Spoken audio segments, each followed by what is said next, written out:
I know you talked about it on your show and everything, but you know, how did that come about? I mean, how did you know the people that contacted you? It came about when I trained in LA. I used to train with this Irish kid. He was in the gym. You know, I kept my contact. Kid from Ireland. His name was Dean Byrne, and he was like, you know, it was like a decent super lightweight slash welterweight, you know, and you know, I used to work out and whatnot. And Dean, you know, I left LA. Dean moved back to the UK and whatnot.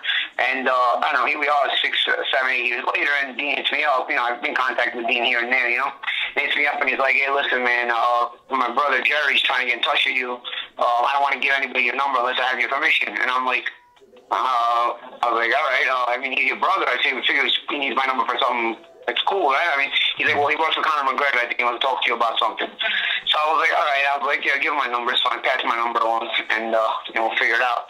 And so he didn't call me right away. You know, it was like, you know, I didn't check in with him and say, hey, your brother didn't call me. Because frankly, I didn't give a shit. You know. Mm-hmm. So you know, a couple weeks passed, and then last Sunday, after the day after the Ward and Kovalev fight, I was at the airport waiting for my flight home, and I got a call from Dean's brother Jerry, you know, and he's like one of the assistant coaches on the team and whatnot, and they hit me up, and you know, he basically got a feel for me to see if I would be interested in working with them, you know. Mm-hmm. And I said I have to check with my team first. So explain to me how close is this to, like, is this a done deal? Like, are you gonna be sparring with him, or are you still working on it? I wouldn't say it's a done deal, but we're in serious talks, and we're close to where we want to be. You know what I'm saying? I expect to have to sign a non-disclosure agreement, though. You know. Mm-hmm.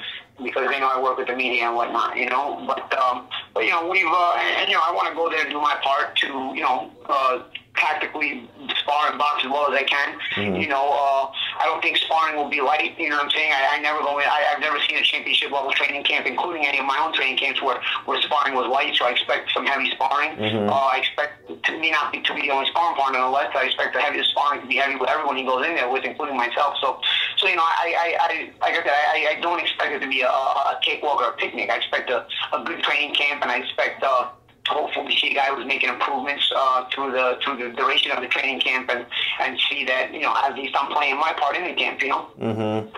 He's got a good stand-up style and mixed martial arts, you know. So mm-hmm. I think that's what people are angling towards. You know, his stand-up is good, but obviously his stand-up also includes knees and kicks, which he's not going to be able to use. Mm-hmm. You know, his balance is going to have to change a little bit. His technique is going to have to change a little bit. One thing about Conor McGregor, he's an athlete. You know what I'm saying? He's an athlete, and he's a winner at that. So those two things put together, he's a winner and he's an athlete. You know, I expect the guy to physically probably adapt his style to understand how to box well in a few months. I expect him to make some progress in that regard.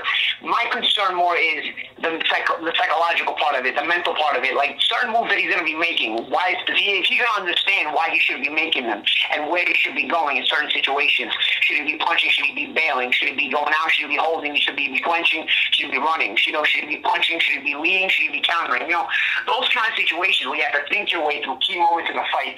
Those are more my concern with McGregor, because those are things that you probably learn over the course of a certain amount of years, and not over a certain amount of a few months in a training camp. The tactical part of it, because he's such a good athlete and that he's a winner in his mind, you know, I think he's going to blossom in the tactical part of it. You know, and I expect the guy who physically knows how to handle himself in there. But it's the decision making and the key points, even to understand how to set up a fighter, or to understand, even more importantly, when you are the one being set up, and to understand it so you can prevent that from happening. You know, those are things that probably take a little bit more time to understand. He may understand those things in a cage when there's kicks, knees, and takedowns and whatnot, but does he understand it when there's just fists involved and the angles of boxing involved? So those are more my concerns, and those are more of the situations where maybe the reason I'm being brought to camp for, and to you know, to help out.